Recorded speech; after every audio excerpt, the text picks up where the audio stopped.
And so I want to begin with a quick survey here. How many of you actually have kids? Is there anybody in here you don't have kids yet? Oh, congratulations, you're either way ahead of the time. Okay, let me break it down. How many of you have young kids 5 and under? Where are you? 5 and under. Oh, you're here just because of the free childcare, right? Okay, so how many of you are going, I got elementary school kids? How many of you would like to freeze them in elementary school so they don't get any older, okay? Anybody here have teenagers? Oh, well, keep your hand way up, look around. You are not alone. Okay? There'll be a prayer meeting during dinner and after the thing, okay? How many of you have college-age students? Would the ushers please come forward? Did anybody find out a lot of the expenses weren't in the catalog? Okay, and then how many of you are going, we raised kids and they're gone? Anybody here?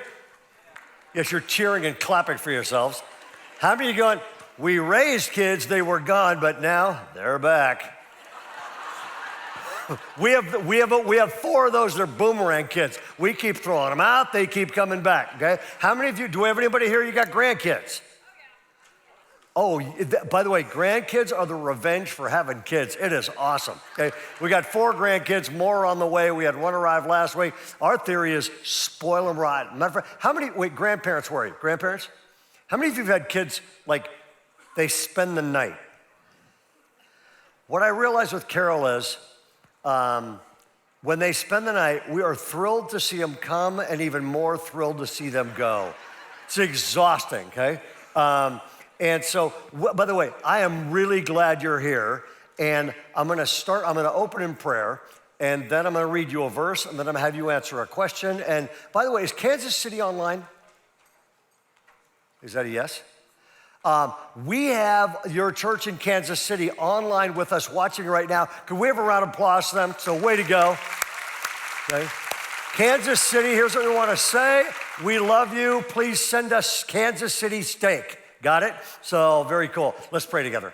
Heavenly Father, we thank you for the chance to gather because we care about kids and we want them to grow up to be healthy, thriving, fully Christian adults with values.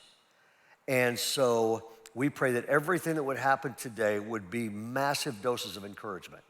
And we thank you for your love. Bless every parent and grandparent that's here in Jesus' name. God's people said, amen. Okay, I'm gonna put you to work in a second. So the one thing I wanna say, and I only said it in one service, is this. This is going to be a guilt-free seminar. Is that okay? Yeah, we got 4 kids. They're on parole now. We're feeling better. But this is gonna be a guilt-free seminar. And what I said in the last service was this, okay? God himself had 2 perfect children, put them in a perfect environment, and they still screwed their lives up. So if God couldn't get this right and bat 1,000, get off your own back, give yourself a break, and just actually let go of any guilt about being a parent. Does that make sense? It's a really, really big deal, okay? And I wanna read you the verse. On the front of your outline there, Nehemiah chapter 4, verse 14, great verse, okay? And he says this, after I looked these things over, I stood up and I said to the nobles, the officials, and all the rest of the people, don't be afraid of them. What's the next 3 words? Remember the Lord who is great and awesome. And I love this thing saying, and fight for your brothers and your sons and your daughters, your wives in your home. I love this. He's saying 2 things. He's saying, number 1, remember the Lord. Number 2, would you all agree? There are some things worth fighting for. There are some things. And one of your kids, their values and the future of your kids, especially in today's culture. So I'm gonna break you into 3s or 4s, okay? And you have to talk really fast and have the person that looks most tired out of the 3 or 4 of you talk first. And all I want is, raising kids these days is much harder than it has ever been. Would you all agree? Much more challenging on almost every level. All I wanna do is have you, you're only gonna have 90 seconds to talk fast. Why is it more challenging to raise kids these days? Kansas City, you're on your own. Everybody else in here, bust up real quick. What is making it harder to raise healthy kids in today's culture? You got 90 seconds, go. Take a second and wrap that up, and you're gonna have to raise your hand. I'll call on you, but I wanna hear what are some of the stuff you've come up with. Why is it hard? These are usually hard to start and hard to stop. So what do you got right here? Social media, okay, which is a brand new explosive thing, okay? Somebody's yelling amen. Okay, what else you got? What? TV, oh, the idiot box, television, okay? And every other thing that goes on it. Okay, I'll come back to that in a minute. What else you got right here? Introduction of multiple genders, et cetera, et cetera. By the way, I live in Roseville, California. 2 years ago, when a kindergarten class, the teacher got up and read 2 pro-transgender books to the kindergarten class and then brought in a kindergartner who had transitioned, okay? And it blew up the whole area. And by the way, we do mass kid stuff. Whoever wins the kids wins the community. Whoever wins the kids wins the future. And at Bayside, we believe that should be us, okay? So we run these things called breakaway camps all summer long. We'll have a zillion of them. Last year, I think we had 8,000 kids in kids camps in the summer, and we had 5,000 volunteers, okay? Unbelievable stuff. Well, we had 1,000 kids meet Christ last summer. I didn't do this, but I wanted to stand in front of our whole church and say, everybody whose kids met Christ, would you please call the school, tell them that your son or daughter has transitioned from darkness to light, and you would like them to read 2 pro-Christian books to the class, and then bring them in as I have transitioned into being a follower of Jesus Christ. Wouldn't it be good? I never even did it because there is no way they would let that happen, okay? So, by the way, we could go on for hours, couldn't we? Okay, so let me give you the results of some of this. It's on the front of your outline there. In the next 24 hours, almost 3,000 children will see their parents get divorced, okay? 1,600 children will be put in adult jails. 3,200 kids will run away from home.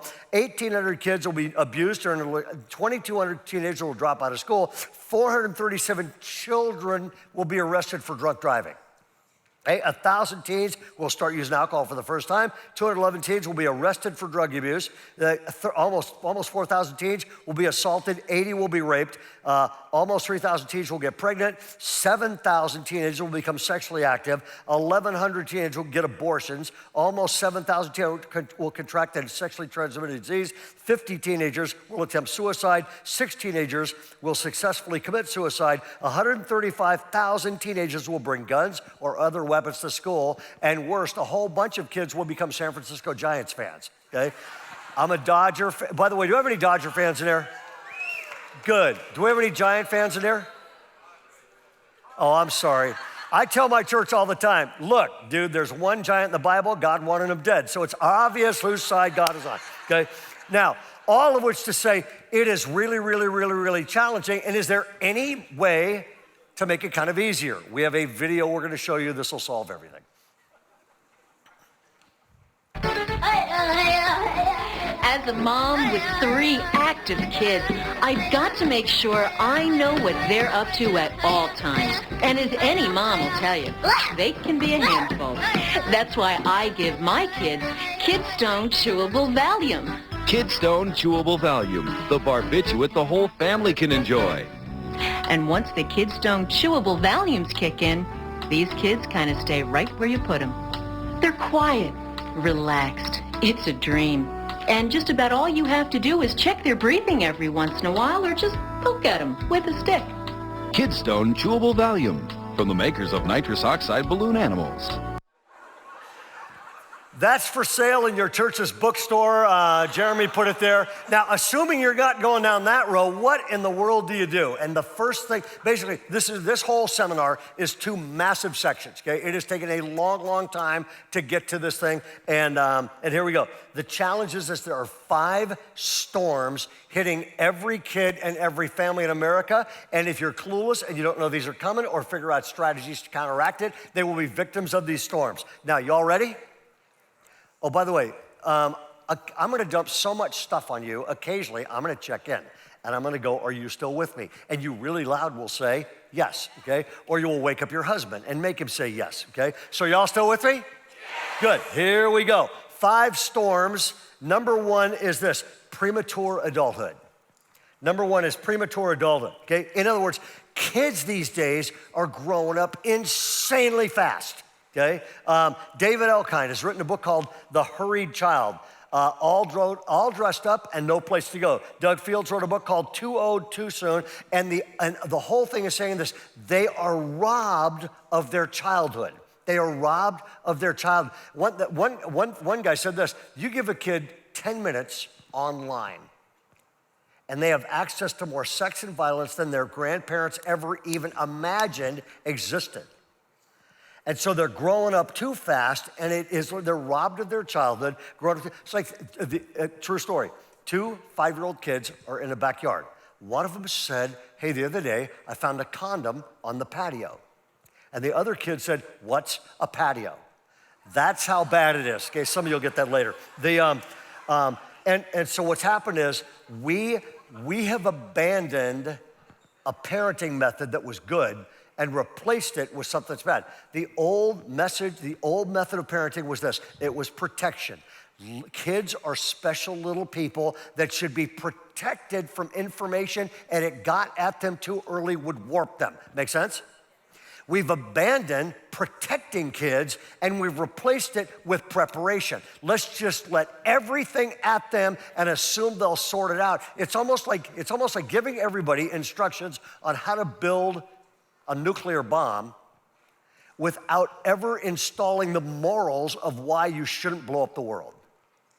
That's how bad our parenting method is in America. So number one is this: premature adulthood. They are just growing up way too fast. And by the way, you know what the sign of this is? We are raising a whole generation of kids that are sophisticated but not mature, and there's a whole different level of that. So number one, almost nobody's talking about this these days. Number one is premature adulthood. The second one is this, okay? Relational deprivation. Relational deprivation. That is, they just literally don't have relationships with anybody outside of their own age group. And we have pretty much, in America, figured out how to make sure no teenagers have healthy relationships with adults. So you think about it, say, okay, first grade kid, they go to school with other first graders, okay? Middle school, they go to school with other middle school. High school, they go to school with other high school students. Then what happens is they come to church and we go, oh, all you high school students, go over there.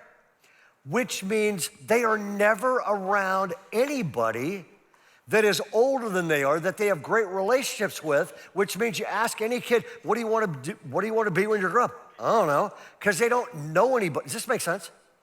And so this whole thing, and now that's not just the case with other adults. Here's what's going on. If you're a dad, raise your hand. Okay? The average father, here's your life. The average father will spend 47 years of his life working, 50 years sleeping. If you go to church, it goes up by 1 year. The average father will spend 30 minutes a day dressing or grooming, but the average father will only spend 3 minutes and 11 seconds talking with his kids a day. Multiply that, here's what's going on, okay? The average father will spend 17 years working, 19 years sleeping, 3 years dressing and grooming, and the average father will only spend 11 days and 16 hours in conversation with his kids in his entire life. By age 5, the average kid has spent more time watching TV than they ever will talking with their father. Is this convicting or what? That's how we've set up our country, and that's what's going on, okay? Now, the third one, is it on the same page or the next page?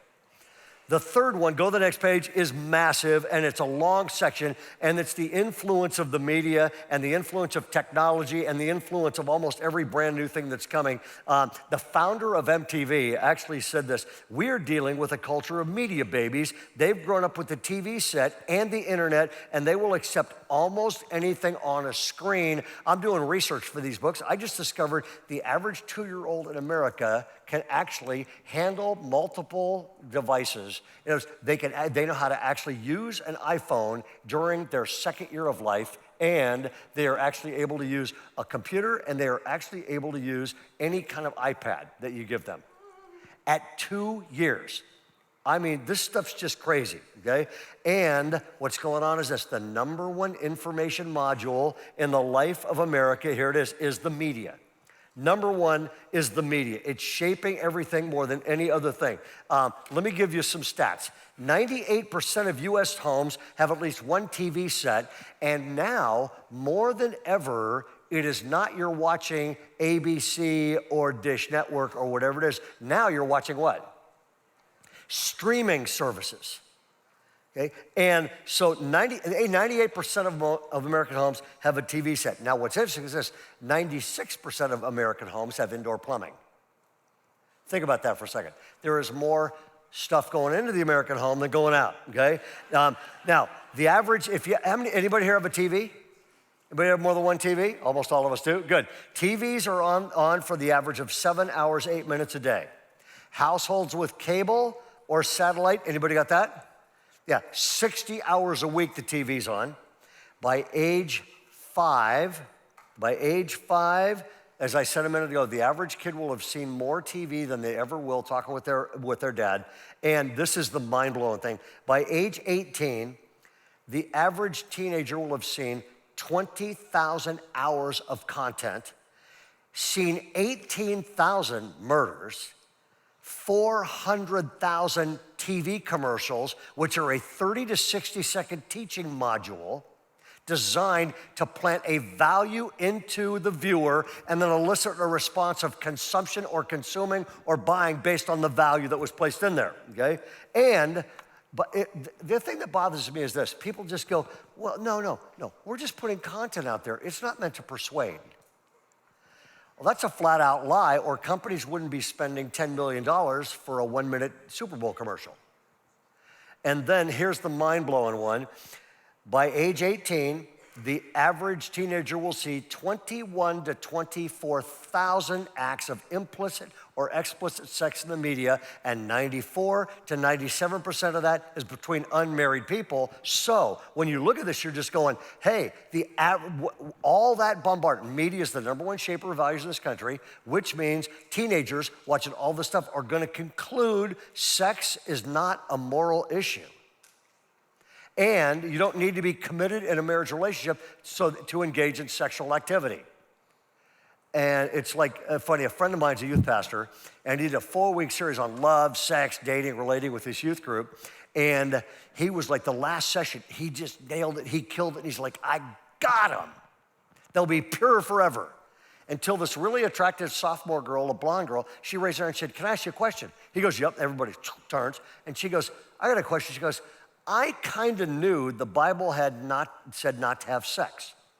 She goes, but it was written before the days where we have contraception and all this kind of stuff. She goes, it just seems to make no sense to me now because there's no consequences. So what do you have to say about that?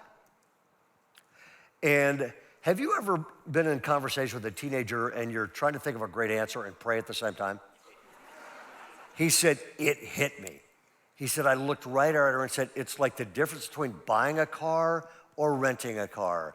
If you buy a car, you treat it really well because because it's yours. You own that car. He said, if you just lease a car, you thrash it because you know it's not permanent. And he's like, I got him. This is awesome. Give an invitation. Until the same girl went, well then, I got a question. What if you lease with an option to buy? He is no longer doing youth ministry. He bailed. And does this make sense? And so they're growing up in this culture, okay? And it has 7 results. 7 results of a media-driven generation in every form. And this was 7 professors, I used to be a professor in the Midwest, 7 professors at Calvin College teamed up, and they wrote a book called Dancing in the Dark, and they identified 7 results of growing up in a media-saturated culture. Number 1 is this, immaturity. Would you agree? Media, TV, movies, it basically rewards youth and mocks maturity. And it makes teenagers look cool with it and hip, and it makes all adults, especially men, look like complete idiots. Would you all agree? So they basically went, number 1 is, it rewards immaturity. No wonder kids these days don't want to grow up. I don't know if you're aware of this. The extended adolescence is now an epidemic. Kids are getting married way later. They're getting full-time jobs way later. And so number 1 is the media culture rewards immaturity. Second is this, materialism. Media creates the idea you can actually buy happiness. You can buy happiness, okay? Third is this. Media creates passivity. How do you do TV? Watching. And so they grow up and they're watching. And one of the problems is this. They come to church. They sit down in a youth group and they watch.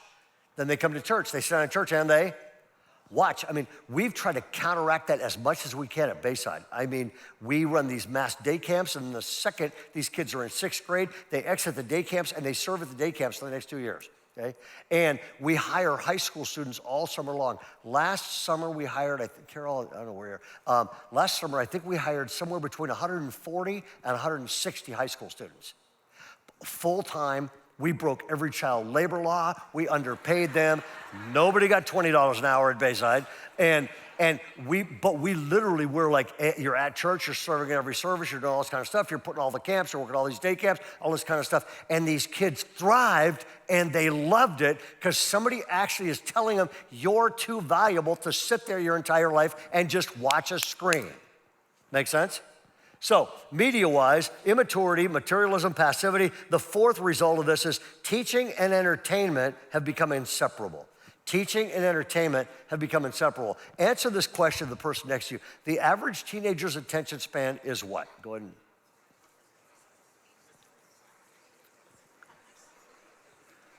All right. It is 7 seconds.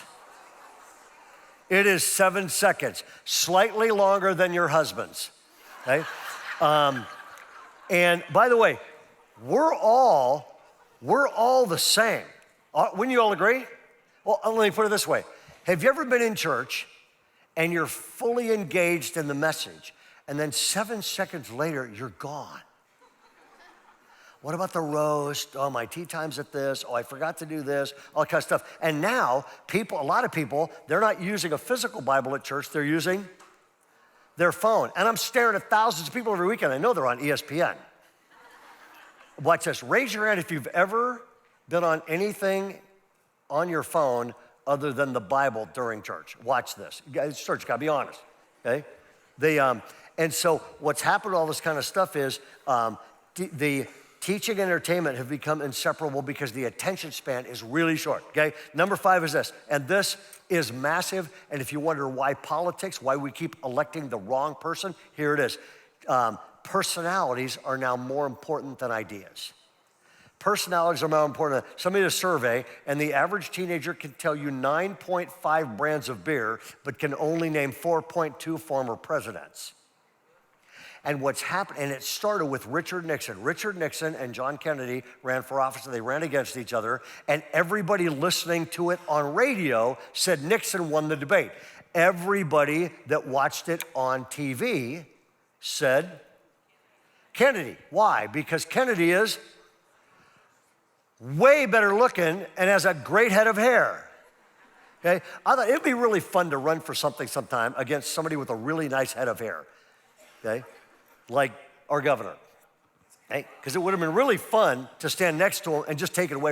I would have loved to go and say, hey, first of all, I would just like to say our governor, man, he is even better looking. I've met him, but he is even better looking in person than he is on TV, and he's got a really nice head of hair. But for God's sake, don't elect somebody because they have a nice head of hair. Put them on The Bachelor, but do not put them in office just because of their hair. Now, if they're great, doing a great job, that's a whole other story. But what happens is personalities have become more important than ideas. So we are now electing people we think are cool, whether they have great solutions to real problems or not. Make sense? That's getting worse and worse and worse every year. Number 6, result of this, instant gratification. You watch anything on TV or any streaming service, it's always problem and solution. The problem happens and it gets solved in how long? 60 minutes, okay? Unless it's a Netflix deal, then it takes about 8 weeks. And it gets solved, but it's solved in 60 minutes. Somebody then goes, I got a problem. They go get one session of counseling. This isn't fixable. It didn't get solved in 60 minutes. How long has it taken to create this problem? 10 years. But somehow people have gone, instant gratification is the norm. And then the last one is this, if it's shaping everybody's value, okay? Then, as I said, the number one shaper of values is the media, okay? And there's a whole bunch of other stuff in there that you can look at, but it was interesting. I live in Sacramento, and a while back, the whole city blew up. And the whole city blew up for this reason. The nuclear waste on its way to Nevada, where it belongs, nuclear waste was coming through California, and nuclear waste was going to be going on the freeway in trucks through Sacramento, right through it. The whole community threw a fit because they were like, toxic nuclear waste is coming through our town. Was it gonna stop? It's coming through, and everybody threw a fit. And I watched that, and I went, we have more toxic stuff being delivered for hours by the media every single day, and nobody's alarm bells ever go off. Okay? And that's the thing your kids are being raised in. Number 4 is this, changing cultural values. Changing cultural values, okay? And there are 3 consistent cultural messages that are absolutely bombarding today's kids, okay? And here, number 1 is this, sexual purity is for prudes and losers. Sexual purity is for prudes and losers, including Christian kids in the church. Okay? A friend of mine in Newport Beach was a youth pastor there, and this true story happened to a girl in his youth group, okay? College-age girl, grew up in the church, in the youth group. She was engaged to a guy, and they started talking, and they said, you know what? We can't keep our hands off each other, and we're getting married anyway. It's gonna be a really great wedding, but why wait? He goes like, I love you, you love me, let's hop in bed. But they wanted to be special. So she found out that her parents, like a multi-story, really nice Newport Beach home, her parents were gonna exit. And they were gonna go away for the weekend. And so they arranged with the parents way before, about 3 weeks in advance. She said, hey, can I spend the night at your house? And I'm gonna come over, have dinner. And then so you guys leave, but I'll house sit your house. So that'll happen. So they leave. Parents leave, and the 2 of them are there. They have dinner, candlelit dinner, and then for the first time ever, they go upstairs to the bedroom, and they both get totally naked. They get in bed, and they're in bed, and all of a sudden, her phone rings, and she looks at it, and it's her dad saying, please answer the phone, it's an emergency. And so she answers the phone, and her dad said, honey, I am really sorry. He said, my computers in the basement are all on. He goes, millions and millions and millions are at risk. If it gets hacked, I forgot, I always turn them off when I leave. Would you go down there and just shut all those computers down? And you gotta do it right now, I'm just concerned. So all this stuff's in sort of a garage thing. They'd turned into a big office. And so what happened is, she starts to go running down, just totally naked. She goes, I'll be right back. And he goes, where are you going? And she told him, and he goes, oh, I'll go with you. So he runs, and he's naked too. He picks her up. They walk down a flight of stairs. They walk down another flight of stairs. They go in, they open up the door, and they walk down into the basement. And as they walk in the basement, he turns on the light halfway down, and he hears, surprise! And there are 40 people that have been snuck into the basement, and it is a wedding shower surprise for them. Her parents are there, all of their friends are there, both sets of grandparents were there, okay? All the bridesmaids, all the groomsmen are there, and this horrible, and he's so shocked, he drops her, and she rolls down in front of him, laying there on the ground, okay? And the tragedy of that is they broke up and they never did get married, okay? And now, that stuff is not surprising given the fact that our media communicates sexual purity is for prudes and losers, okay? And if you're ever wondering about a conversation for this, I'm playing tennis with a guy named Bill long time ago up in Northern California. And this guy was on our youth staff, great guy, graphics designer, really sharp dude, and he's engaged to this gal. She's gorgeous. She's got 2 young kids. Her husband had kind of bailed on her, healed up for a few years, and then they're connected, and they're gonna get married. This is awesome. And we're playing tennis one day, and I'm actually beating him, which is unusual. And so I said, are you okay? And he goes, He goes, can we talk for a minute? So we walk to the net, and he looks at me and he goes, here's the deal, man. He goes, we're getting married. You're doing the wedding. It's not that far away. He goes, and I want to honor God on this one. But he goes, everything in me wants to sleep with her now. He goes, can you tell me anything that will help me say no to that so I honor God? And I said, absolutely. I said, if you sleep with her right now, you are training her to have sex with people she's not married to. So when she has an affair on you, don't blame her. You trained her. And he goes, that'll do. And they have now been married for almost 30 years, okay? And so this stuff, by the way, sexual purity, according to psychologists, gives kids 4 things. Number 1, it gives them freedom from guilt. It gives them freedom from guilt and shame. Number 2 is this, it gives them freedom from ruined relationships and an inability to trust long term, okay? Number 3 is this, it gives them the ability to build a reputation that's solid gold. And number 4 is it gives them a capacity to develop intimacy in their future marriage. And yet all those benefits go to a kids. They're healthier psychologically, they're healthier relationally, and yet our kids are growing up awash in a culture that says sexual purity, that's boring. That's why one person said young people are the greatest casualty of the sexual revolution. This stuff is a really, really big deal, okay? So message number 1 is this, sexual purity is boring. It's for prudes and losers. Second one is this, material possessions bring fulfillment. Material possessions bring fulfillment. Now, why is that? Now, most people will see on the TV screen with whatever delivers it, or on their iPad screen, 500,000 TV commercials now a year. And anybody scrolling on Facebook or anything like that, every third thing's an ad. And so the amount of ads you see are incredible. And as I said this morning, they're designed to implant a value and then literally pull out a response based on consumption, okay? Which means when you think about fulfillment, okay, you're thinking about fulfillment, it's like, I am one purchase away from being happier. If I only could buy the car I want. If I only could remodel our bathroom, which looks terrible. If I only could X. I'm up in Granite Bay, California. If we only could get that 3rd house we've been needing to get, okay? If we could only do this, and here's the problem is people are going, if I could only have this, then I'll be happy, which is a guarantee for never being happy. The problem is it's a lie. I spoke of this thing. Did anybody see this old commercial, the Swedish bikini team, Budweiser commercial? Anybody see this?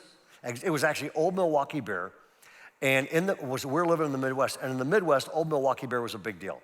And so they put they had a TV, it was 4 guys wearing plaid around a campfire, middle of nowhere, almost 4 overweight losery kind of guys. And they go, all right, man, we gotta have some beer here. So they grab this Old Milwaukee beer and they pop open a can of Old Milwaukee beer, and the Swedish bikini team parachutes into their campsite. Literally. So about 2 weeks later, I'm speaking to this teenage conference with this sea of teenagers, and I told that story, and I said, you know the problem? Every commercial is lying to you. Every commercial. They're promising you something they can never deliver. So I said, and I can prove it. So I brought, it's a Baptist camp, by the way, I brought a can of Old Milwaukee beer, and I brought it out, I showed them the commercial, and then I went, watch this. And I popped open the can of Old Milwaukee beer. No blondes from Sweden parachuted in. Shocking. It was also the last time I've spoken at that conference. Number 1, sexual purity is boring. Number 2 message, material possessions bring fulfillment. And number 3 is this, life is meant to be lived for self-gratification. Life is meant to be lived for self-gratification. And here's, well, maybe a better way to put it was this. A national study was taken, and they said, when kids do not accept a standard of truth, like if you ask kids, is anything true for all time at all seasons? And when kids say no, they are going in some bad directions. But when children accept the fact that there is an objective standard of actual truth, here's the results. When they reject that, Here's what, they are 48% more likely to cheat on tests, twice as likely to get addicted to pornography, 2 times more likely to steal, 3 times more likely to use illegal drugs, 6 times more likely to attempt suicides, twice as likely to be unhealthy and angry with life, twice as likely to be lacking any sense of purpose, and twice as likely to be resentful and bitter, and 4 times more likely to root for the San Francisco Giants. Now, the research on this, according to a psychologist, is clear.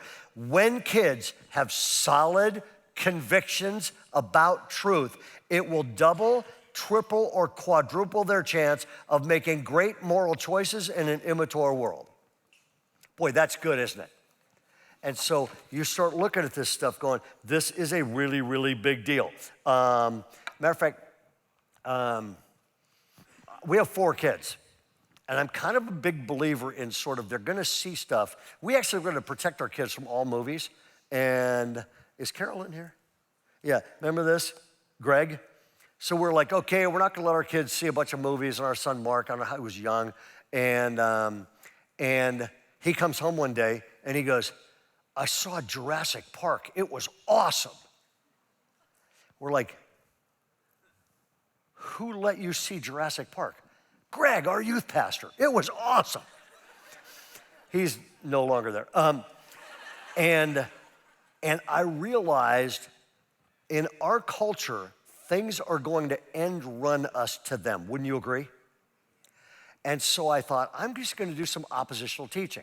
So we have 2 daughters, and for some reason, they like watching The Bachelor and The Bachelorette. Now, nobody's going to admit it in this church, but raise your hand if you've at least seen that sometime. Okay, way up.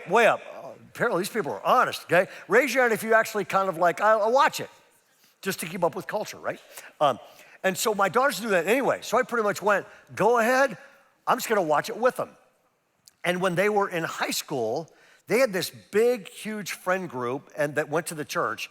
And so I started a discipleship with all these kids, and we did a whole bunch of stuff. But I mean, these kids are like the captain of the rugby team, captain of the football team, and these big stud high school guys, and a bunch of my daughter's friends. And so every, whatever it was, Monday or Tuesday night, they would all come over and they would all watch it at our house, and I would buy a ton of pizzas and all that kind of stuff. And we would watch it, and then occasionally I'd stop it.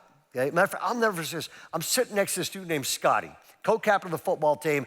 He played rugby in college. This dude's a massive granite of a guy, big, deep voice. And when we're watching The Bachelorette, and I look at him and I go, you know, I think Vanessa's all wrong for Jake. And he goes, yeah, me too. And then we're like, what the heck are we doing? And before you climb all over me, okay, occasionally I would stop the program and say, does anybody know how stupid this is? Because I realize it's going to get to them somehow. I would rather use it for oppositional teaching. And occasionally, my daughters and I prepare a sermon together. Like on Mother's Day this year, we're preaching at our main Granite Bay campus, and my daughters and I are co-preaching the message together. We'll be up together the whole time.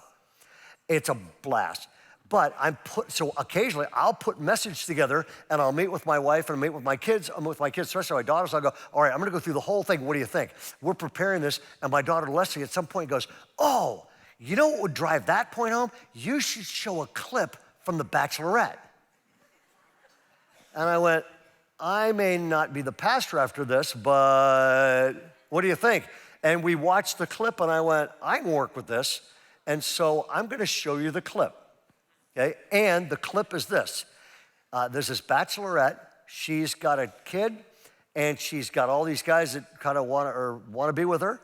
And she's got this guy, and he is very good looking and very successful, and he's just a cool dude. And you can tell this guy's used to being attractive to women, and he was married, and that ended. So she's asking him questions about, okay, if you left your first wife, are you going to leave me? Good question. When y'all ladies agree? And watch this guy dig himself a hole. So ladies and gentlemen, for the first time ever at Skyline Church, The Bachelorette. Now, your relationship, when it closed off, is it something that was completely closed, or is there still residual feeling or resentment or anything like that? You know, I'm always gonna care about my ex-wife. I mean, we were together so long, just all through college, you know, college sweetheart. So the love was gone, the passion was gone. So I don't want you to worry about that. You know, it's been almost 3 years now. I just have a void in my life right now, and I know exactly what it is. It's finding an awesome woman again, you know, and my ex-wife was awesome, you know. It just didn't work out. We both just fell out of love, and I hate that term. I don't know if that exists, but I guess I don't know how to really explain it. So I'm wondering, is that something, like how are you gonna deal with that now? Like if you were to be in a new relationship and you lost the passion, or how do you keep the passion alive? I'm not the type of guy that gives up on anything, ever. I know you were upset last week, and it just killed me because we wouldn't, at least me, I would not be here if I didn't see some kind of connection or I wanted to get to know you more or whatever else. So, but you're a sweetheart and you're beautiful, and I would love to get to know you better. All right, if you're her dad, what are you telling her, guys? Run! Run! Okay, I was watching this thing, and so we're watching it in our living room, and we stopped it and said, look, this guy is very good looking, he's very successful, and he's a disaster to be connected to unless you want him walking out on you. Wouldn't you all agree? Okay, and so you look at this stuff and go, sometimes you've got to do some oppositional teaching to counteract the stupid stuff they hear on the cover. I literally stopped and went, does anybody know how stupid this guy is? I mean, it was crazy, okay? And all of a sudden, lights went on, and they got it. Now, that's changing cultural values, and the last storm hitting kids, and there's a whole bunch of others, but this, the last one is, and this is devastating, the elimination of self-worth. The elimination of self-worth, okay? And I'll come back to this a little bit later, but what happens is this: when kids have low self-esteem, in other words, when kids' personal security drops, when their self-esteem drops, it's a disaster. And the problem is all this low self-esteem stuff, if you think about it, American kids have been raised, first generation of media babies ever. When you go and watch anything online, Netflix, whatever it is, all the actresses are what? Stunning. All the guys are insanely handsome. And then we all go look in a mirror. And somehow we don't measure up. And so what happens is their self-esteem drops, and this is a big deal. I used to teach adolescent development at a graduate school in Chicago. And when somebody's self-esteem drops, they become susceptible to 5 things.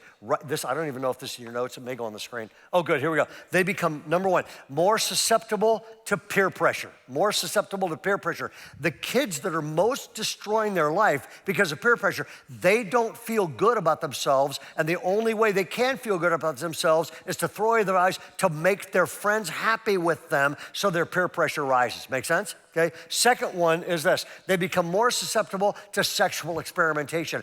Any high school, almost all high school girls having sex with a guy are not in love with the guy and don't actually want to have sex. For some of them, it's the only time they feel valuable or loved. Third, peer pressure, sexual experimentation. The fourth one is this: high-risk behavior. Fourth one is high-risk behavior. Almost all drug abuse, alcohol abuse, drinking and driving, almost all high-risk behavior is happening because of self-esteem, because of self-esteem issues, okay? Next one is this: alcohol and drug abuse, same thing. Suicide, same thing. In other words, when they have low self-esteem, they get driven into these behaviors. We in the church do a really good job talking about these behaviors and telling them to stay away from it, but we've never dealt with the underlying causes of why some people, especially girls in our culture, are being driven into that behavior. So we have 2 girls, and I had a friend of mine who was a pastor and a counselor tell me before, he said, look, most girls get their self-image from the opposite sex parent. And I took that to heart. So when we had twin daughters, we had 2 boys, we had twin daughters, I literally went, I am going to be the #1 affirmation person in their life. If they want to watch The Bachelor, I'll watch it with them. I am going to tell them I love them every day. I am going to wrap my arms around them. I'm going to go on daddy-daughter date nights with them. I am going to do all of this kind of stuff. And I am going to build these girls up so their self-image is so high they would never settle for some idiot, okay? And I went, it's a lifelong thing. Some of you women in here, you have spent a lot of time and energy trying to recover from a dad that did not do that for you. Does that make sense? And I am really sorry. You did not deserve that. But having a dad build you up, having a dad tell you you're amazing, stops you from settling for any other thing down the road on this. We could talk about how to do that, some strategies for doing that. But I mean, I've called my daughters I call them every day. Daddy-daughter date nights, we went away for weekends, we did a whole bunch of stuff together. I'll talk about that in the second half of this thing and some strategies for doing this. But this stuff is a really, really big deal because those 5 destructive behaviors, okay, they are real and it's getting worse, not better, okay? Our culture's getting worse, not better, okay? Now, building lasting values into today's kids. Go ahead and turn that page, okay? Now, here's why this is a big deal. And at the top of that, I'm writing 3 books. Matter of fact, I think do we have the slide for those books? Would you all get your phone out real quick? So everybody grab your phone out. Yes, this is church, I know, you can put it away afterwards. Everybody grab your phone.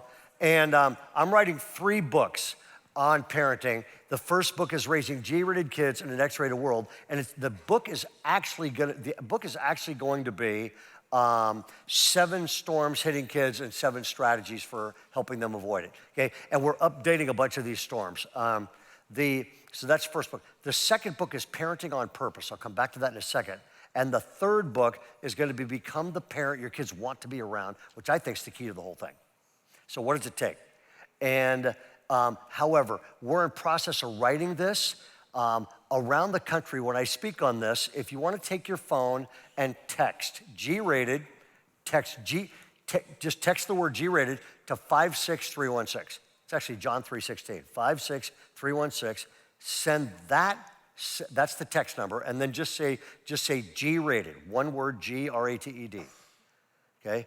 And you'll get a text back. You can sign up for updates. We are writing books, we're writing curriculum, we're writing seminars for parents and all of this kind of stuff. And we're pretty much gonna try to go, is there anything we can do with Christian parents nationwide to help them literally unpack and reverse some of the stuff that's going on, okay? Now, the second book, here it is. The second book is this. It's Parenting on Purpose. And I believe this. There are 5 things that if you build them into your kids, you will have the kid you want, okay? There are 5 things, if you build these into your kids, they will move in the direction, okay? They all start with C, and they're at the top of that outline. All I'm gonna do is mention these and move on, okay? The first one is what? It is confidence, okay? It is confidence. It is rising levels of confidence and rising levels of self-esteem, which keeps them away from the 5 destructive things we just talked about. So number 1 is I build a base of confidence, okay? And after I build a case of confidence, the second one is what?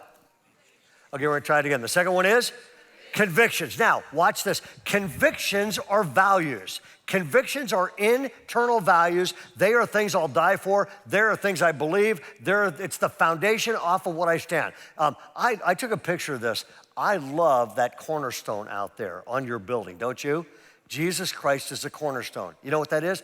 That's a conviction.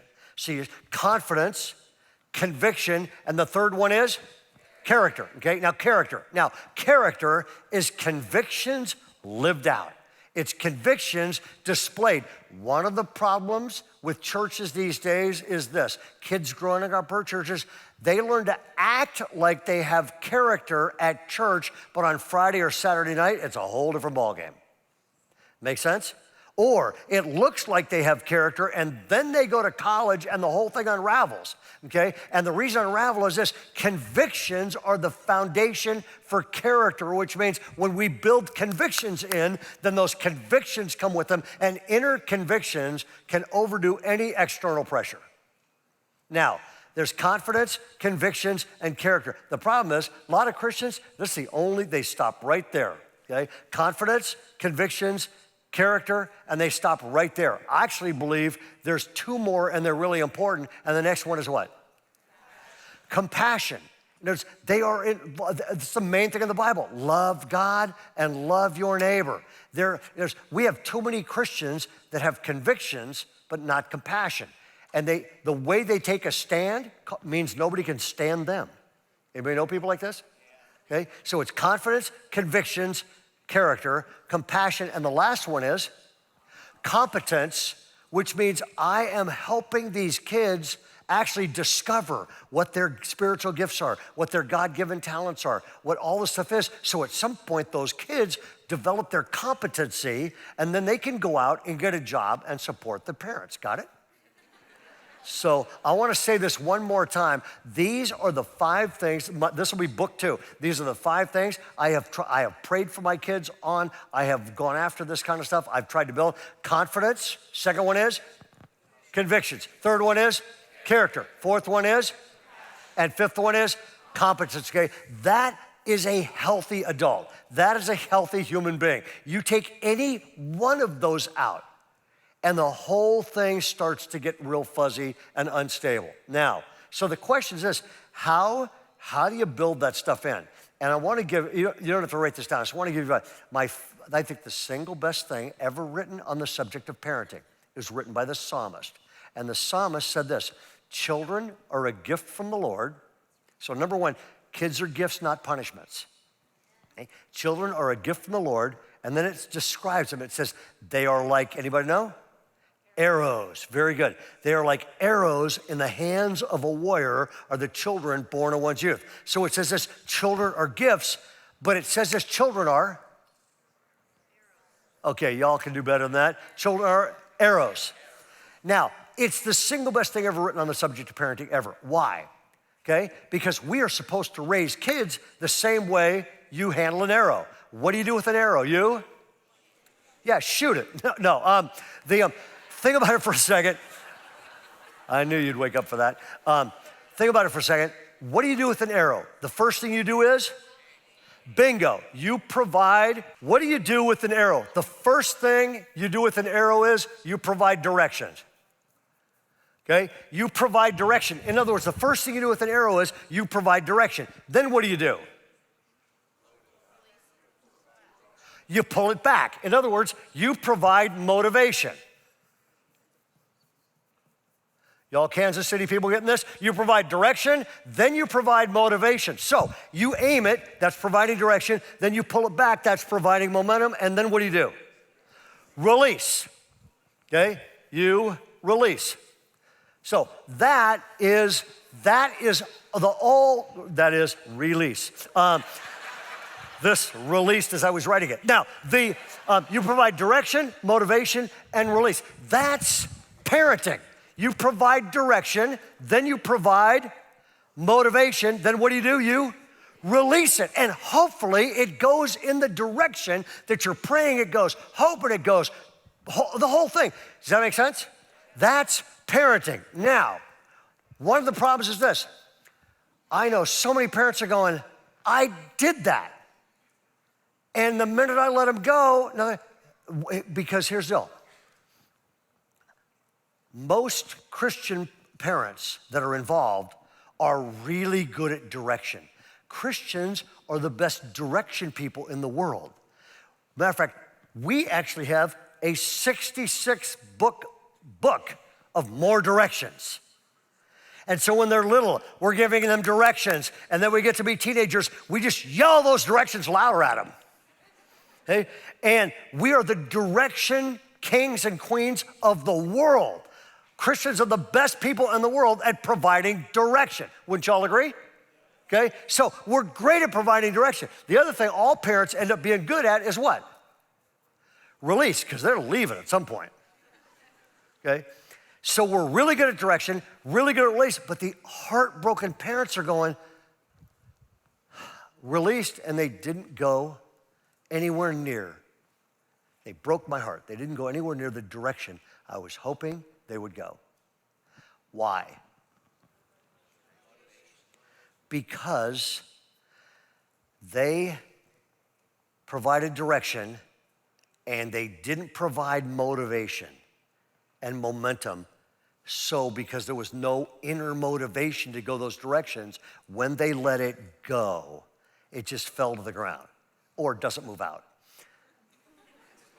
And I'm convinced that the next generation of Christians needs to actually become the motivational people that are the best at this on the planet. Does that make sense? In other words, so how do you do that? By the way, I'm gonna give you point one now and point two, which to me is the most fun point of the entire thing, right the second dinner's over. But number one is this. So the million-dollar question is this. Isn't this cool? The million-dollar question is this. How do you motivate this next generation of kids?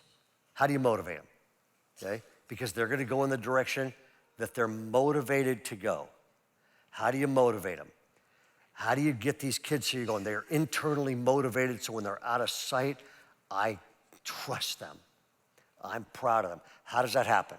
And I want to give you a whole bunch of stuff on increasing the momentum ability of people. Matter of fact, how important is this? I spoke at this huge conference a while back, and I was the second speaker. It was like kind of an arena type thing, and this woman got up, and here was her first line to 1,000 or more teenagers. Now, young people, what do you think happened? Every kid in the room turned off, bored the living daylights out of them, and then I had to get back up and try to resurrect it. Why? She had really good information. She just wasn't good at momentum. Make sense? And so she was doing things she thought would turn them on, but instead turned them off. And so the question is, how do you turn them off? And so I want to how do you turn them on? Number one is this, start with stability. Number one is start with stability. I love this. Deuteronomy says this, you and your children and their children after that may fear the Lord your God as long as you live by keeping all of his decrees and commands that I give you, and you will enjoy long life, okay? Now, and here's a mini adolescent development course. Actually, we'll do this, put all three words up, okay? I want to give you human development, all in the thing, same thing. Number one is this, Stephen H. Glenn, best guy in adolescence ever, Stephen H. Glenn said this, all human development happens in three stages, okay? Discovery, then testing, and then conclusions. There they are, discovery. Now, here's what happens is, from roughly,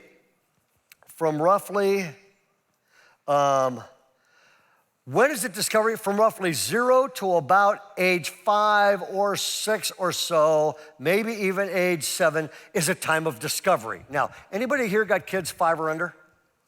Yeah, a ton of you. What are they discovering? Fingers, toes, mom, dad, the dog. I mean, think about the amount of stuff they discover in the first 5 to 6 to 7 years of life. It's a time of mass discovery, okay? Then, about age 9 or 10 or 11 or 12, they go from discovery into what? Testing. Now, what are they testing? They're testing what they've previously discovered. So they're testing, what happens if I put this wall sprocket, if I put this knife into the wall sprocket? What happens if I ride my bike into the pool? What happens if I ride my bike off the roof? Anybody been, kids that age, any of you ever been in the hospital with them? Yeah, we're there all the time. We actually have our own room. Why? Because they are testing. Now, what are they testing? They are testing what they previously discovered. And this is actually probably realistic, 7, 8, or 9, and then this magic thing happens. About 9 to 10, they draw conclusions and they move into full childhood, and it is awesome. Does anybody have a kid 9 or 10 here? They're the best. Dad's still a hero, mom's amazing. Friday night, they don't have a date, they don't care. Anybody want to freeze your kids? I remember looking at my daughters and I'm like, don't grow up. This is like perfect. Can we just freeze this moment? I think that's what heaven's gonna be like. And they're just amazing. Why? Because they've drawn conclusions. They're in full childhood, okay? And matter of fact, Stephen Glenn said this, the happiest people in America are all 11 years old. happiest people in America are all 11 years old, okay? And he said, and it's this incredible thing. They've arrived. They've drawn conclusions. They're in full childhood. And he says, it's this amazing thing until one tragic thing happens. Go ahead, say it out loud. Puberty hits and wipes the whole thing out, okay? And so puberty hits and wipes this whole thing out. Now, what happens is this. So all of a sudden they're going, whoa, we're gonna go through the same thing, okay? And by the way, it took them 3 stages to get into healthy, full childhood. Can they instantly go to being a healthy adult? No. So what happens is this. They have to go through the same 3 stages to arrive at full adulthood. And so what happens is about age 11 or 12 or so to about 13 or 14, they go in a time of discovery. That's middle school. That's junior high. Anybody been around kids like that? That's my favorite age. Junior high is my favorite age group, man. They're up, down, up, down. I mean, they got a boyfriend at breakfast. She breaks up at lunch, has a new one by dinner. That's junior high, okay? Remember, I used to walk into junior high and like this kid named Fred. I'd go, hey, Fred, how you doing? Hey, Fred. The junior higher, the 7th grader, like, Ray loves me. This is awesome. The church is amazing. God loves me, all this kind of stuff. The next week I walk in, I don't say hi to Fred because I'm not looking that way. I look over here and say hi to another guy. What happens to Fred, the junior higher? Oh man, Ray's mad at me. Ray hates me, all this kind of stuff. I mean, they're up, down, up, down, up, down. It's exhausting. Now, junior hires, they're still crazy. They're not cool yet. They'll run through a wall. You got to go first, but they will follow you. And that's junior high. Why? Junior high is a time of what? Discovery, okay? There's like mass discovery all over again, okay? Which is why they're so insecure, why they're so up and down. It's quite a ride, parents, okay? Now, then they move out of discovery into testing. That happens somewhere from 14 or 15 to 80. Now, it's usually 18-ish, or in my son Mark's case, probably 29. By the way, I have a rule. My son Mark will get money for this. Whenever I talk about any of my kids on a sermon illustration, when they were younger, I gave them $5. Now it's $20. My kids would come up to me and go, Dad, tell a story about me. I'm broke.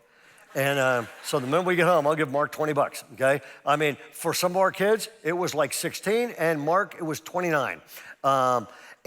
But it is they move into a time of testing. Now, anybody got people, any of you have teenagers 14 to 17 or 18? Anybody got that? What are they testing? Everything, rules, limits, God, Dad, Mom. Dad says, be home at midnight. Kid comes home Tuesday just to test what's gonna happen, okay? And drives everybody nuts. It's why you should never mix middle school and junior high with high school ever at an event. Because if you get up and announce the rules, the middle school students go, oh, the high school students are going, there's my to-do list, breaking these things for the rest of the camp, okay? Now, and what happens is then about hopefully 17 or 18 or 29 or whatever, they draw conclusions and move into full adulthood, and it's an amazing thing. Why is this a big deal? The teenage years are a time of transition, not a time of arrival. The teenage years are a time of transition, not a time of arrival, which means don't overreact, they're in process. Don't give them stuff to react against, they're in process. Does this make sense? This is a really big deal. For example, I had a woman come into my office when I was the last time I was a youth pastor. By the way, I was a senior pastor in Southern California. I quit being a senior pastor, got a promotion, and became a youth pastor in Marin County, California, the wealthiest county in the United States. And I go in there, I had a blast, okay? I had a lady come to see me one time. I gotta change that. Her son's name was Fred, it wasn't. And this lady came in, and she looked just like Tammy Faye Baker. And she came in my office, and she's crying and crying and crying, and she goes, I go, what's up? And she said, my son came home and said he doesn't believe in Jesus anymore. High school sophomore. Said he doesn't believe in Jesus anymore, and he's crying and crying. She's just sobbing. She goes, and he's going to hell. He's going to hell. And I stopped her. And I said, your son. Now, I knew her son. He's in our youth group. He's on our student leadership team. I know this kid. He hasn't lost his faith. He's in what? Testing. But she had no idea this was a phase. And so she goes, I said, your son came home and told you that? She said, yes. And I said, that's great. And then she looked at me and said something about the eternal destination of me. And I said, wait a second. I drew this out for her. I said, your son has not lost his faith. He is testing. What's he testing? Can I go home and freak mom out? Can I say anything in this house and get away with it? Can I express an opinion? And he's testing and testing and testing. And when you know this stuff, number one is this, parents, get off the guilt train, because if you're expecting a perfect teenager, you probably aren't going to inherit one, because they are in a time of transition, not a time of arrival. However, the less you freak out, the better it is going to be.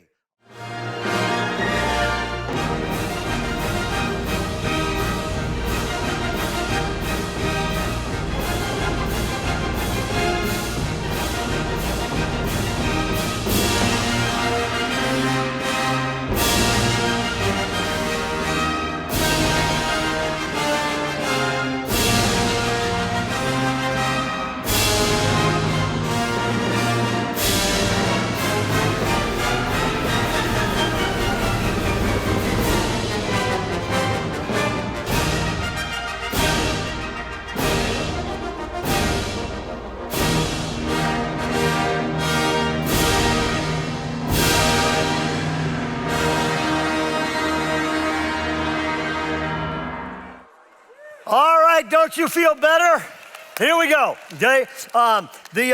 Building lasting values in age kids, how do you create a motivational environment? Number one, start with stability, because their whole life is unstable. Number two is this, provide a motivational environment, okay? And all I want to do here is give you 5 things not to do. These things will turn your kids off. They will drive a wedge between you and your kids. Are you ready? Okay, here we go, okay? Barrier number 1 is this: do not lose your cool. Do not lose your cool. Teenagers are great at making parents lose their cool. And matter of fact, it's a sport. They all go, hey, get all our friends over, watch this. Push a button, mom explodes. It's like a sport, okay? Do not lose your cool. My favorite couple with teenagers is in Seattle. I flew up to do this in Seattle. This couple picks me up, and they were a ton of fun, husband and wife. I'm sitting in the front seat, I think. I'm sitting in the back seat, husband and wife. We're driving through downtown Seattle, and we drive there by this corner. She said, oh, this is where it happened. And I said, what? And she said, a couple weeks ago, I was driving with my teenage daughter, and we pulled up to this corner here, and I said, honey, duck! I pushed her down, I threw a newspaper on top of her, and I sped about 4 blocks down the street. And my daughter's going, what, does somebody have a gun? What's going on? She's kind of scared. And then she pulled over and she said, oh, honey, I'm sorry, you can get up now. I said, okay, good, why? And she said, I'm just really sorry. She said, I looked out the window and I saw a good friend of mine, and I just couldn't bear to be seen with my teenage daughter. Is this awesome or what? Okay, the number 1, do not lose your cool. By the way, I want you all to stand up. Okay? Now, this is church. Yeah, even you guys up in the stands, even the troublemakers in the back row. And you two quit making out. I'm going to read a simple I'm going to tell you a couple things. You have to be honest. This is church. And if this is true about you, I want you to sit down. Sit down if you were ever kicked out of school or sent home from any event or church retreat because of misbehavior. Sit down. There goes the front row. Okay, you sinners, stand back up. We're going to give you sinners one more chance. Here we go, okay? Okay, sit down if you drank alcohol in high school. Sit down. Oh, look at this. Sit down if you ever flunked a class or got a D on a report card. Sit down. Okay, sit down Sit down. If somebody said every head bowed and both eyes closed, you kept one or both eyes open and peeked. Sit down. Okay, don't move. Wait, you three, don't move. Look at this. I read a simple set of 4 sins, and the only 2 people standing up are pathological liars. Can we have a round of applause for them? Okay, listen, here's the deal. I go, hey, anybody get drinking in high school? Yeah. Anybody blah, blah, blah? Yeah. And you go, your kids do that, and we freak. Do not lose your cool. The same God that had to work in your life is the same God that will work in their life. Everybody got that? So number 1, do not lose your cool. Number 2, do not delay living until they turn age 18. Do not delay living until they turn, I love this verse. Now may the God of hope fill you with all joy and peace as you trust in him so that you may overflow with hope by the power of the Holy Spirit. So many parents are like, oh my God, who's got teenagers? Okay, I know a lot of parents are going, all right, they just got into the teenage years and I have daughters and here's my parenting strategy. I'm gonna be on task. I'm gonna be as uptight as I need to be so that they will be attracted to my faith and values. Makes no sense, okay? And I'll give you an example. My kids helped me plan this. A while back, Carol had one of those marker birthdays, 40th birthdays, and without anybody finding out, without Carol ever knowing, I worked with my kids on this. I actually got a hold of Carol's 6 best friends from all around the world. Okay, I ought them all to go to a place called Granite Bay for the weekend. It's gorgeous. Anybody been there? $1 million homes on a golf course with hot tubs overlooking the Pacific Ocean. It is stunning. And so I rent a home there for her birthday weekend, and without her ever finding out, I get all of her friends there. And so they're all at the house, and so I take the day off work. We drive out on a Friday morning. Carol, we play 18 holes of golf, and then we're driving through. She thinks we're going home. We're driving through this neighborhood, and I pull out, and I'm going, these are nice homes. She goes, yeah, they are. We pull by this one house, and I said, I think that's a rental house. And she goes, that is nice. I said, we should rent it sometime. We sure should. So I pull up in front of it and go, let's just get out and look at it for a second. So we get out, and I take her hand so she can't get away. And I go, let's go knock on the door and see if they'll let us see the house. And I drag her to the front door. And I knock on the door, and the door starts to open, and she's getting ready to give her, I'm really sorry, my husband's an idiot speech, okay? How many of you women have to do this from time to time? And she goes, and the door opens, and it's her 6 best friends from all around America. Okay, and they went ballistic. I mean, they're hugging, they're crying, they do all this chick stuff. And while all that mayhem's going on, I go out to the car because I'd packed for her. Okay, and so I brought her suitcase in. I mean, I had packed for her. That was really interesting. And then I brought that in. I bring tennis rackets in, and I walk in and I go, here's an envelope full of money, Carol. I'm going home. I got the kids. These are your best friends. I love you. You're the best thing that ever happened to me. Here's a bunch of money. Go out to the movie. Go shopping. Spend the $60 however you want. And then I drove away from that, and it felt so good to drive away doing something like that my kids helped me plan for the single greatest gift God's ever given me. Okay? So let me just ask this. Husbands, when's the last time you spent the same amount of time and energy and creativity and effort and money literally coming up with something to make your wife feel spectacular and celebrated as you did your last business venture? Moving right along, okay? Do not lose your cool. Don't delay living, and let your kids see you doing stuff like this. Number 3 is this. Do not let your kids intimidate you. Do not let your kids intimidate you, okay? God does not give us a spirit of timidity, but of power and love and discipline. By the way, teenagers are sophisticated, not mature. One social scientist said this: America is the stupidest nation in history. Why is it dumb? For a whole bunch of reasons. This guy said this. He goes, America is the first generation of adults that look to the youngest members of the tribe for what rules and standards of expected behavior should be. How dumb is this? Don't let your kids intimidate you. Now, teenagers try to be intimidated, okay? Like I was with a bunch of teenagers, they're like, oh man, I pulled an all-nighter.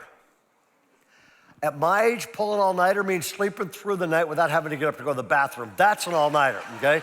Don't let them intimidate you. Now, anybody else know what I'm talking about?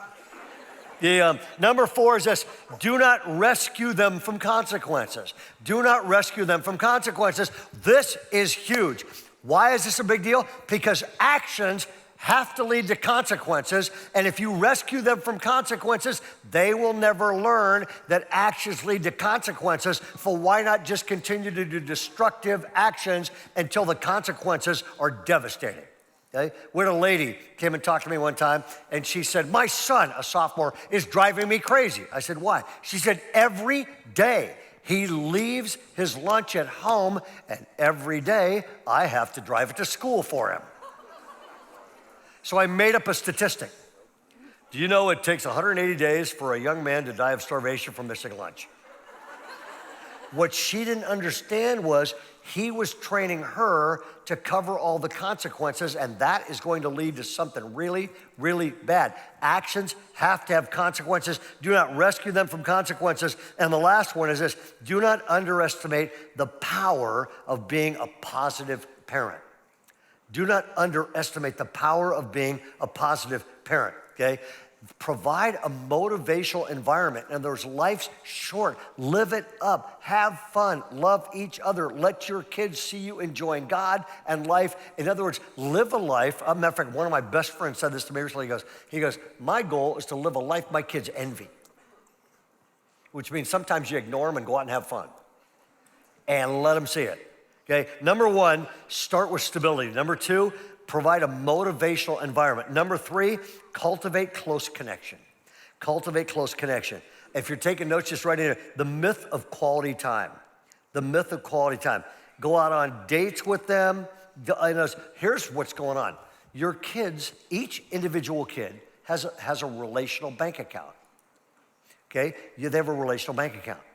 And when you spend time with them, when you encourage them, when you have fun with them or whatever, you're making deposits, you're putting money into the bank account. When you discipline, you're making a withdrawal. Lots of rebellion happens where there's nothing in the bank and we're making withdrawals, and that creates bitterness, which creates rebellion. And I have a question I ask myself. I'll probably ask this 5 days out of every week. How emotionally connected am I to each person in my family?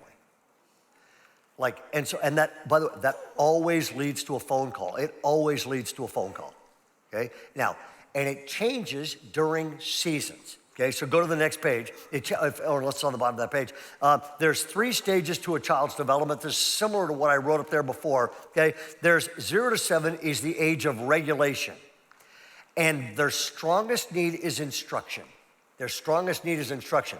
I mean, the first 7 years, they just need, here's the thing, they just need to be taught what to do, how to live, right and wrong, all this kind of stuff. Strongest need of instruction, okay? Second is this, then there's the age of imitation, and that's 8 to 12.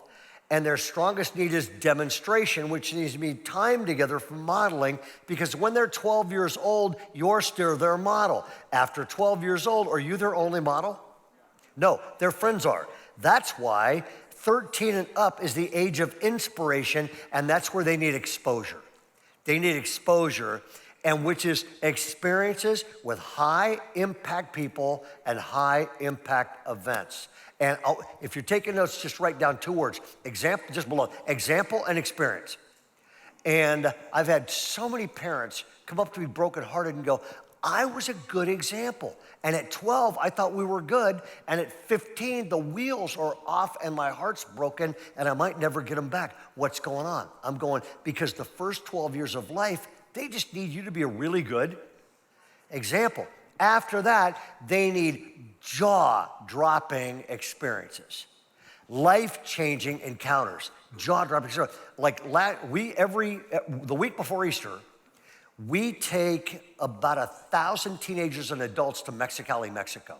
They go down there, they live in tents, they serve the community. I mean, it is like they build homes, it's crazy. I mean, it's the best thing that ever happened to these teenagers, jaw-dropping experiences, okay? I took my daughters out of school their junior year. You know what I did? I took them out of school for 6 weeks, Carol and I did. We went to Africa for a week, 10-day mission trip to Africa, went and saw these different things, and then we went to France, then we went to all these different countries there, went to Italy, went to Rome, saw this kind of stuff, and we were gone for 5 weeks. Then we came home, and instead of going back, we didn't go straight back to school. I said, instead of going to school, you guys got 2 choices. We go to Newport Beach for a week, or we go to school. Which do you want to do? What do you think I voted for? Newport Beach. Went to Newport Beach, and literally at the beach and by the pool at the hotel, they actually caught up on all their homework. They went through. What do you think the school thought of this plan? They freaked. You can't take your kids out of school for 6 weeks. I'm like, they're my kids. Go and giving them giving them a peer pressure breaking trip of a lifetime. Their junior year in high school was a massive experience that they've never recovered from in great ways. They also, by the way, the school's like, they worked in plastic, all this kind of stuff. They passed their classes, they went to college, they're out of prison. I mean, we're fine, okay? So, in other words, this is a really big deal. Kids need experience, kids need like examples. But after that, they need jaw-dropping experience, because trust me, our culture is creating experiences. The church has got to match it. That's right. Somebody will come up to you all the time and go, okay, I know my kids should be going to Mexico. Can you guarantee me it will be safe? How would you answer that? Look at them and go, no, I can't guarantee it'll be safe driving her to school tomorrow. However, it's much safer raising your kids, going down there, learning to unleash compassion, learning to trust God, learning they have spiritual gifts, learning to serve, learning to care, being around a zillion other Christian kids and these incredible chapels we do down there, and having her life change that whenever will be raising her in wealthy Granite Bay without those experiences. Make sense? They need jaw-dropping experience. But the great thing about this church, how many of you go to this church? Awesome. Good choice. Because you actually have a pastoral staff that kids like. You ever know how rare that is? So keep it up. Next one is this. Number 4, build positive self-esteem. Build positive self-esteem. As I said earlier, low self-esteem tends to lead to peer pressure, high-risk behavior, alcohol abuse, drug abuse, sexual experimentation, and suicide. And here's the 2 life cycles. You ready? Number 1 is this. The negative self-image life cycle is this, okay? How I think and feel of myself affects how I respond to life, which affects how I respond to my primary relationships, which affects how other people respond to me, which affects, in other words, you can cycle down. Or you can, which leads to an infertile low view of self, which produces a more essential rejection, which then leads to negative. You start circling all of these things, and they circle and they go down the drain. Now, here is the most important part about this. This guy named Stanley Cooper Smith wrote a book called The Antecedents of Self-Esteem. And he basically said this. He said the antecedents of self-esteem is this. Their self-esteem, like a solid, see this chair here? 4 legs, okay? This is solid. He said a healthy self-esteem rests on 4 things. And he said these 4 things are a counter to this. Most people tried to build self-esteem by compliment, which is probably better than negative, okay? But he said all that does is produce a hot air balloon kid. You're blowing hot air in, they rise. The minute you stop, what happens? They crash. He goes, a healthier way to do it is to build in a solid self-esteem by building 4 things into them. Number 1 is this, significance. Number 1 is significance. I'm important, I matter, I've got spiritual gifts, God created me. In other words, number 1 is, I matter, I'm significant. The second one is what? Power, okay? Now, that is not abusive power. That is, I have the power to make decisions that impact my life. That tends to raise self-esteem. One of the problems with churches is this. I did a lot of stuff with student leaders, and we still do at Bayside. Kids go to high school. There's a student government at high school. So who runs the events at high school? Students. They come to church. Who runs them at church? Adults. So they feel like I'm being treated like an adult at school and like kids at church. Does that make sense? And so this is healthy power, which I have the power to make decisions that impact my life, okay? The third one is virtue, and this is where we as a church score really well. When a kid, according to this expert, when a kid has a set of strong values and attempts to live by those values, they have much higher self-esteem than kids without values. And the last one is this, competence. Competence, in other words, there are some things that I'm good at that actually really matter. There are some things I'm good at, and these things matter. Does this make sense? Okay, these are the 4 foundations for self-esteem and the 4 things to build it. Now, because of time, I got to keep rolling, okay? The number 5 is this, lead by example. Oh, wait, can I give you one more?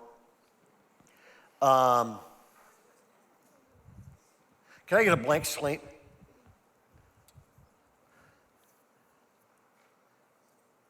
Awesome.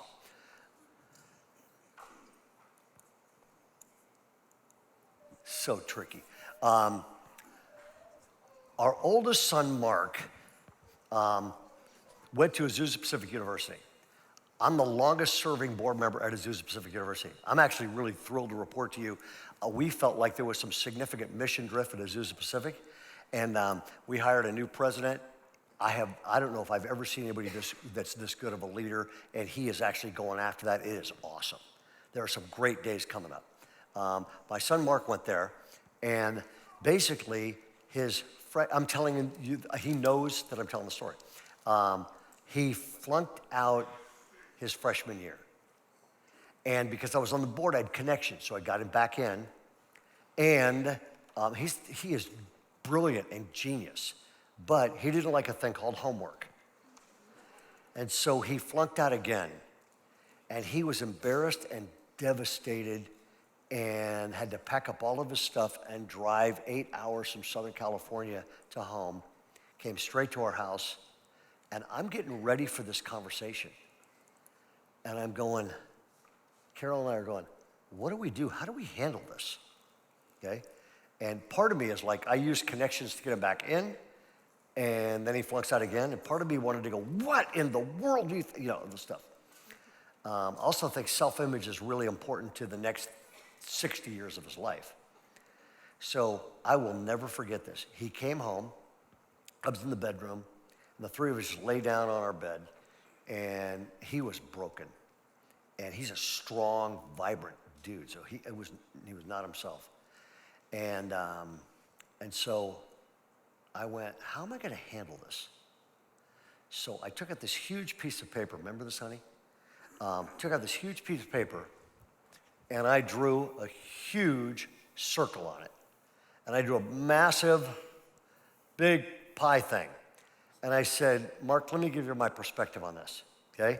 You got your relationship with God, your relationship with Dad, Mom, Leslie, Christy, your brothers and sisters, your relationship with your friends, the guy's amazing, your relationship with all the stuff you with music and all the skills, your relationship with our church, your relationship with all this stuff, and school. I think there were 18 different slices. And I said to Mark, I want to give you my grades on you. Your relationship with God, A. Your relationship with me, I love you, man. We have a ball, A. Your relationship with Mom, you love her, amazing. Your relationship with your brothers and sisters, A. Your relationship with music, A. Pretty much, there were 17 A's, and then I got to school. So your relationship with school, F. I said, from what I could tell, son, you're in valedictorian area if you took it your whole life. You are 17 for 18. So let's get past this, let's let it go, and let's build a great future, and he has. That was a really defining moment, and it wasn't the conversation I felt like having. Does anybody know what I'm talking about?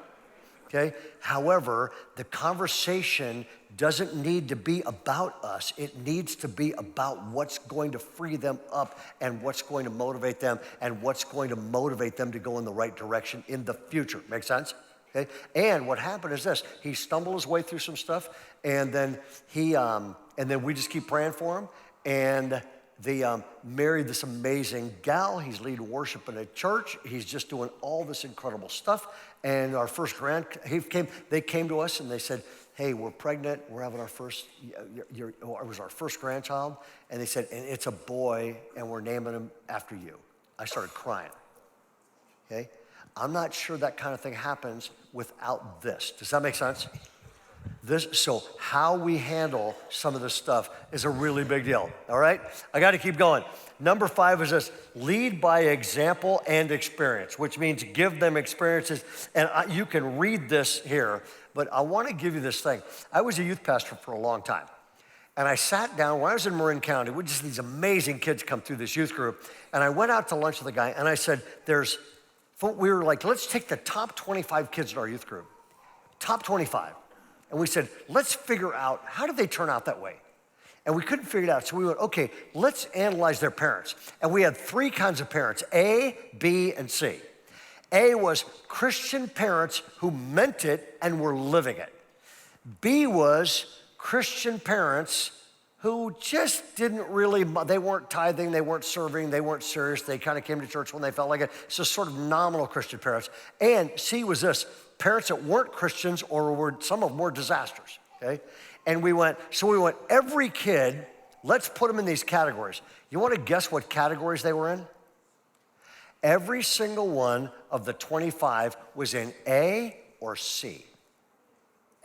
Every single one was committed Christian parents that were a great example, or they were in total non-Christian parents that were crazy, but these kids are going, of course, I'm gonna live for Jesus. They're not, but they're not Christians.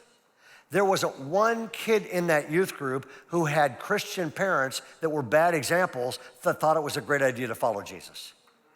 And so on this one, I'd go lead by example. It's a really huge thing, okay? And the next one is this: give your kids a solid relationship with God. Give your kids a solid relationship with God. Why is that important? Check this out. According to Stanley Coopersmith, their self-esteem rises: significance, power, virtue, and competence. Now, if you unpack that, how does a relationship with God impact that? Significance gives them God's purpose to live for. In other words, you've got some things to live for. You've got spiritual gifts. We did student leadership teams, hauling them to Mexico, throwing them into kind of stuff. Number 1 is when you have a solid relationship with God, you've got significance because you have God's purpose to live for. That gives. Second is you've got God's power to live on. Virtue, you've got God's principles to live out.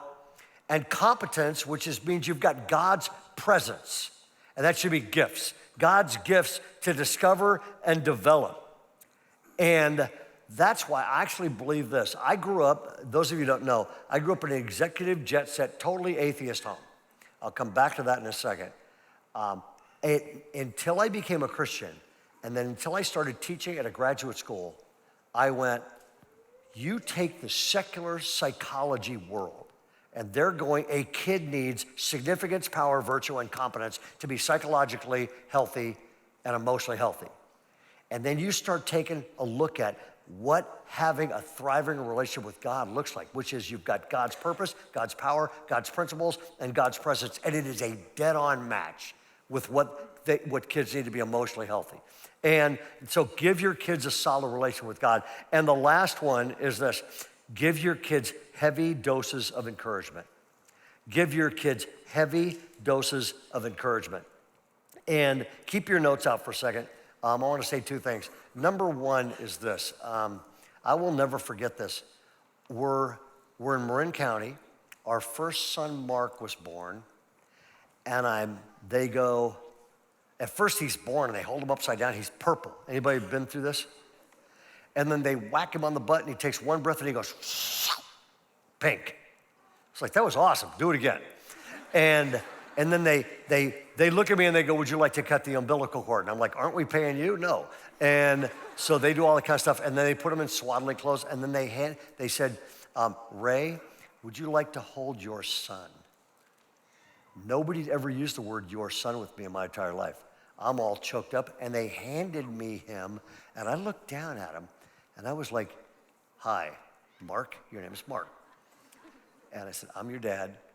And I had this overwhelming feeling. I've known this kid for 30 seconds, and I would already die for him. You know what I'm talking about? Now, later you want to kill him, but at this point, I just was like, fell head over heels in love with them. And then I'm standing in this hospital room, and I made a horrible mistake. I blinked, and when my eyes opened, he was getting on a school bus. Then I made another bad mistake. I blinked again, and he was graduating from high school. And I blinked again, and he went to college. Not for long. And then I blinked again, and he's married, and I blinked one more time, and we have this grandson who was just born. I blinked again, now he's 3.5 years old. Do anybody know what I'm talking about? Which means this season goes by really fast. Unless your kids are 1, 2, or 3, then it feels like forever. This season goes by really fast, which means don't miss it, enjoy it, invest in it, maximize it, because it's gonna go by like that. Does that make sense? And the second thing I wanna tell you is this. Some of you grew up in a perfect Christian home. Billy and Ruth Graham were your parents. I mean, you're just this perfect Christian home. I mean, nobody's ever sinned. And I grew up in the exact opposite home. I grew up in an executive, jet set, totally atheist home. My dad was a big deal. My dad ran a huge company. He was president of a company at age 40. My dad was 6'3", really good-looking dude, played football at the University of Minnesota, and just kind of a leader of leaders. And that was my dad, 40, big deal. My mom, same thing, big socialite in Pasadena, ran the Rose Parade, all of this kind of stuff. Matter of fact, guys wanted to run my dad for governor of California. He turned them down, and they ran a guy named Ronald Reagan instead. That's my family background. My dad was also an atheist. My mom was an agnostic. And so I grew up being an atheist, okay? I never went to church. I talked a guy out of becoming a Christian when I was 18 years old. That does not look good on the pastor's resume. And a good friend, the guy, matter of fact, a lifelong friend. I was with this guy for a week a while back. This guy I was playing basketball with, over 6 months led me to Christ. And he hauled me to a great church just like this one. And to be honest with you, my first time at church, I'd never been to church. My first time walking in this big church, pretty much like this, I went, holy smokes, this is nothing like I thought it would be. And these people seem like they're just a lot sharper than I thought they would be. And I actually was like, how can such sharp people believe such stupid stuff? Because of where I was. But they started challenging me to look at the evidence instead of just my biases. And it took 6 months. And at one point, I woke up and I went, whoa, hold the phone, man. The evidence for the resurrection and everything else is massive. And I remember the day I woke up and I went, oh, crap, it's 51-49. I now believe more than I don't believe. It's taken more blind faith to be an atheist than it is to be a Christian. And the minute that happened, I went, I'm all in. Ended up meeting Christ, ended up starting to grow, being discipled, all this stuff. And so all of this stuff starts happening, and then I start growing spiritually. And then my mom and dad blew their marriage up. They started drinking. They became alcoholics. My dad became an alcoholic rageaholic. My mom became an alcoholic, and their lives literally imploded. Job gone. I mean, the whole thing, it blew up our family. My mom and dad got divorced, and which was no great surprise because their parents were divorced. All of my grandparents are divorced. Their parents were divorced. My mom had 2 sisters, married, divorced, married, divorced, married, divorced. The other one just divorced once. Nobody else got, no lasting marriages. On my dad's side, same thing. I have two sisters. One of them just lives with guys. The other one's married, divorced, married, divorced, married, divorced. I meet Christ, and then thank God I met Carol. And we just celebrated our 40th wedding anniversary, okay? In Paris, where God told us to go. And kind of, here's what I want to tell you is this. I just love it when somebody goes, oh, I just don't think Jesus or the Bible makes that big of a difference. All I have to do is take out my family tree and look at them and say, in 140 years, in my family tree, there isn't one lasting marriage, and we've been married for 40 years. We actually broke the record for my family tree in one generation. We actually took my whole family tree, cut it down, and we used it for kindling to build a whole new family tree, okay? And the reason I'm telling you that is this. Some of you come from these perfect backgrounds, and this seems kind of easy, and a ton of us come from backgrounds that aren't perfect, and I just want to say this. God could not care less what your background is. There is nothing stopping God from doing something trend-setting and great in your future. If you will let God have control of your future, you will have a great one. All God's people said, amen.